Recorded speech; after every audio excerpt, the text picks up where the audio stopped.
தினம் எதுக்கு தேங்காய் சட்னி? ஒரு நாள் கருவேப்பிலை சட்னி அரைப்போம். கருவேப்பிலை யாரும் மதிக்கிறதே இல்லை. கடையில எல்லாம் போனீங்கன்னா காய்கறி நல்லா வாங்கினா ஒரு கொப்பளவுக்கு உடைச்சி ஃப்ரீயா கொடுக்குறான்.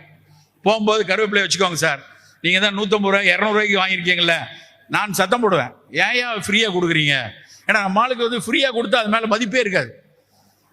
கருவேப்பிலைய இலினாய்ஸ் பல்கலைக்கழகம், சிகாகோவில் இருக்கக்கூடிய இலினாய்ஸ் பல்கலைக்கழகம் ஐஜிடியில இருந்து டயபெட்டிக்கா, அதாவது இம்பேர்டு குளுக்கோஸ் டாலரன்ஸ் சொல்லுவாங்க, சர்க்கரை வருவதற்கான வாய்ப்புள்ளவர்கள் இருந்து முழு சர்க்கரையா வருவதை தடுப்பதற்கான ஒரு பொருளாக கருவேப்பிலையை காப்புரிமை செய்திருக்கிறார். ஓரமா ஒதுக்கி வைக்கிறது, அதுதான் உள்ள இருக்கல. எதுக்கு ஓரமா, இலையில ஓரமா, ஏன் தின்னா செத்தா போயிருவேன்?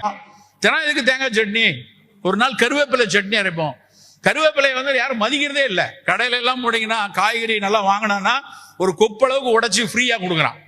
போகும்போது கருவேப்பிலை வச்சுக்கோங்க சார், நீங்க தான் 150 ரூபாய் 200 ரூபாய்க்கு வாங்கியிருக்கீங்கல்ல, நான் சத்தம் போடுவேன், ஏன் ஃப்ரீயா கொடுக்குறீங்க? ஏன்னா நம்ம ஆளுக்கு ஃப்ரீயா கொடுத்தா அது மேல மதிப்பே இருக்காது.